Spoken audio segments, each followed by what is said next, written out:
जय श्री राधा कृष्ण। युगल जोड़ों को आनंदित करने वाला, प्रेम रस को बढ़ाने वाला पावन फागुन मास चल रहा है। फागुन मास के कृष्ण पक्ष की विजया एकादशी साधक को जीवन में विजय दिलवाने वाली महाफलकारी एकादशी है। अब आज इस वीडियो में आपको विजया एकादशी कथा के साथ विजय एकादशी की कहानी भी बताती हूँ। बहुत ही सुंदर और भावपूर्ण प्रसंग है।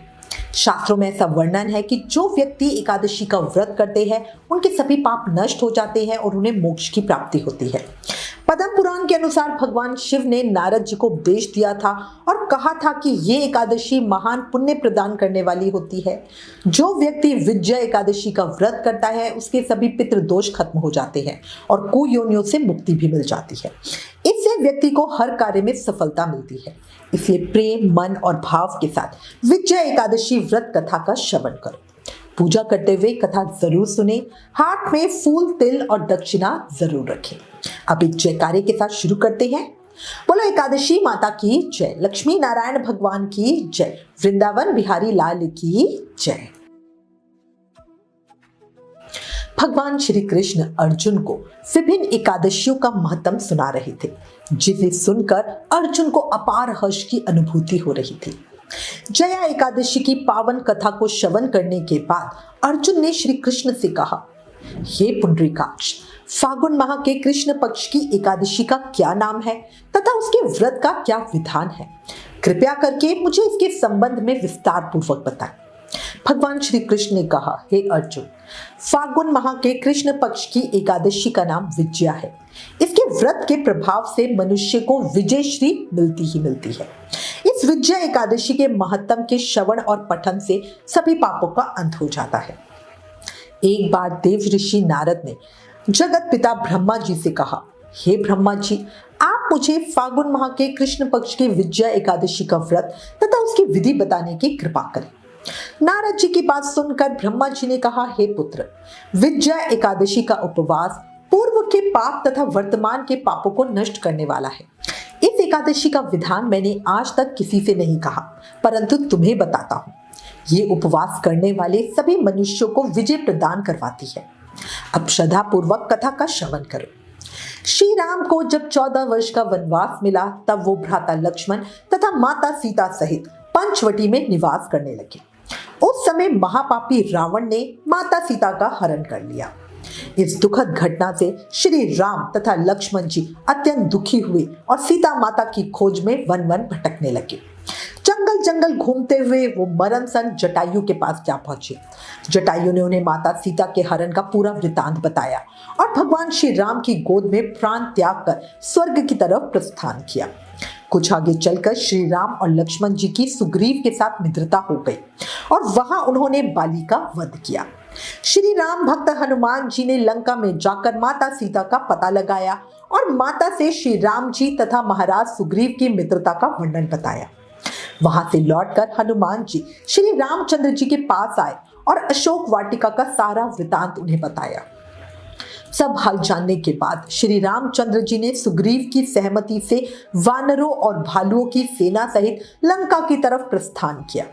समुद्र किनारे पहुंचने पर श्री राम ने विशाल समुद्र को घड़ियालों से भरा देखकर लक्ष्मण जी से कहा, हे लक्ष्मण, अनेक मगरमच्छों और जीवों से भरे इस विशाल समुद्र को हम कैसे पार कर पाएंगे? लक्ष्मण जी ने भगवान श्री राम से कहा, हे प्रभु, आप सब कुछ जानते हुए भी ये मानवीय लीला कर रहे हैं। इस कारण से आप इस छोटी समस्या को लेकर चिंतित हैं। आपकी चिंता को दूर करने के लिए मैं आपसे निवेदन करता हूं कि आप यहाँ पास ही में निवास करने वाले ऋषि बगदलभय जी से मिले। उन्होंने अनेक ब्रह्मा अपनी आंखों से देखे हैं। वे ही आपकी विजय के उपाय को बता सकते हैं। अपने छोटे भाई लक्ष्मण जी के वचनों को सुनकर चिरंजीवी मुनि के दर्शनार्थ की इच्छा से श्री राम लक्ष्मण जी सहित उनके आश्रम की तरफ चल पड़े। श्री राम बगदलभय ऋषि के आश्रम में पहुंचे, उन्हें प्रणाम करके एक और बैठ गए। अपने आश्रम में श्री राम को आया देखकर महर्षि बगदलभय ने बड़े प्रेम से उनसे पूछा, हे राम, आपने किस प्रयोजन से मेरी कुटिया को प्रवृत्त किया है? कृपया करके अपने आने का कारण मुझे बताएं। मुनि के मधुर वचनों को सुनकर श्री राम ने कहा, हे ऋषिवर, मैं सेना सहित यहाँ आया हूँ और राक्षस राज रावण को जीतने की इच्छा से लंका जा रहा हूँ। कृपया कर आप समुद्र को पार करने का उपाय बताएं। आपके पास आने का मेरा यही प्रयोजन है। महर्षि बगदलभय ने कहा, हे राम, मैं आपको एक अति उत्तम व्रत बताता हूँ जिसके करने से आपको विजय श्री अवश्य ही प्राप्त होगी। श्री राम बोले, ये कैसा व्रत है मुनिश्रेष्ठ जिसे करने से समस्त क्षेत्रों में विजय प्राप्त होती है? महर्षि बगदलभय ने मुस्कुराते हुए कहा, हे श्री राम, फागुन माह के कृष्ण पक्ष की विजया एकादशी का उपवास करने से आप अवश्य ही समुद्र को पार कर लेंगे और युद्ध में भी आपकी विजय होगी। हे मर्यादा पुरुषोत्तम, इस उपवास के लिए दशमी के दिन स्वर्ण, चांदी, तांबे या मिट्टी का एक कलश बनाना, उस कलश को जल से भरकर तथा उस पर 5 पल्लव रखकर उसे वेदिका पर स्थापित करना। इस कलश के नीचे सतनाजा अर्थात मिले हुए 7 अनाज और ऊपर जौ रखना। उस पर विष्णु जी की स्वर्ण प्रतिमा स्थापित करना। एकादशी के दिन स्नान आदि से निवृत्त होकर धूप, दीप, नैवेद्य, नारियल आदि से भगवान श्रीहरि का पूजन करना। फिर सारा दिन भक्ति पूर्वक कलश के सामने व्यतीत करना और रात को भी उसी तरह बैठे रह के जागरण करना।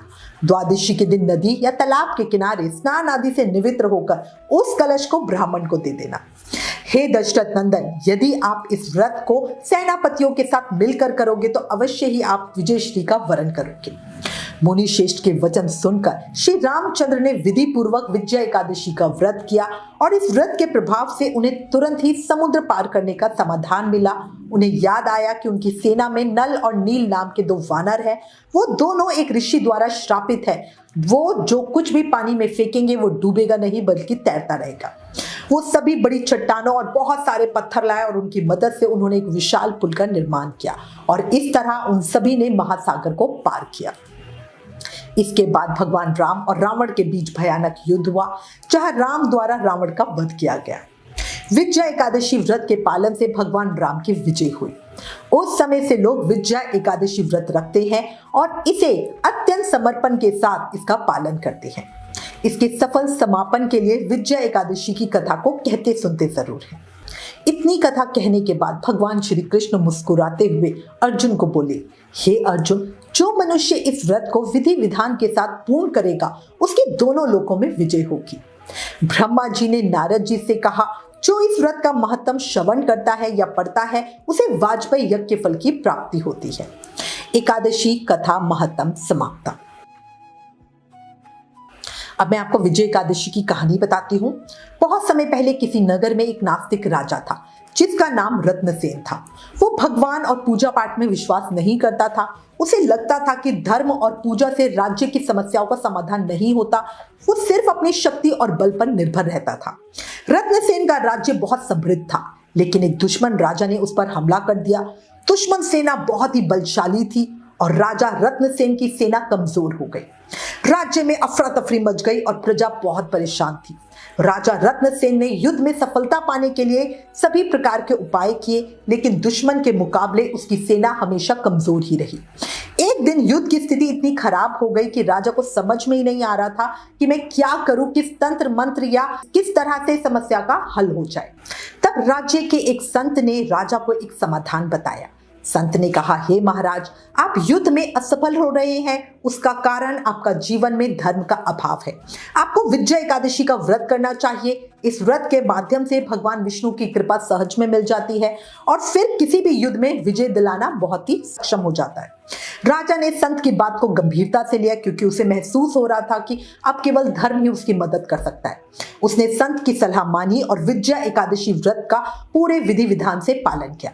राजा ने व्रत किया और इस दिन भगवान विष्णु की बढ़िया पूजा की, व्रत किया और इस व्रत के प्रभाव से उसकी बुद्धि और हिम्मत दोनों में सुधार हुआ। व्रत के बाद राजा ने पुनः युद्ध की योजना बनाई। उसकी सेना अब साहस से भर गई थी और उसके नेतृत्व में दुश्मन सेना को हराने में उन्हें बड़ी आसानी से सफलता मिल गई। राजा रत्नसेन ने यह अनुभव किया कि भगवान की कृपा और धर्म के मार्ग पर चलने से कोई भी बाधा पार की जा सकती है। राजा ने अब अपने जीवन में धर्म को प्राथमिकता दी और हर साल विजया एकादशी व्रत का पालन करने का संकल्प लिया। उसके राज्य में शांति और समृद्धि आ गई और प्रजा भी खुशहाल हो गई। हे भगवान विष्णु, हे माता लक्ष्मी, इस कहानी को कहते सुनते हुकारा भरते सब पर अपनी कृपा बनाए रखना, जीवन में सुख शांति संपन्नता का आशीर्वाद देना, सबके जीवन में धर्म को प्राथमिकता देना। बोला लक्ष्मी नारायण भगवान की जय, एकादशी माता की जय। ओम नमो भगवते वासुदेवाय। वृंदावन बिहारी लाल की जय। अंत में एक रिक्वेस्ट, इस वीडियो को ज्यादा से ज्यादा शेयर करके सबको एकादशी का महत्व और प्रभाव बताओ। Please like, share and subscribe. Thank you. जय श्री राधा कृष्ण।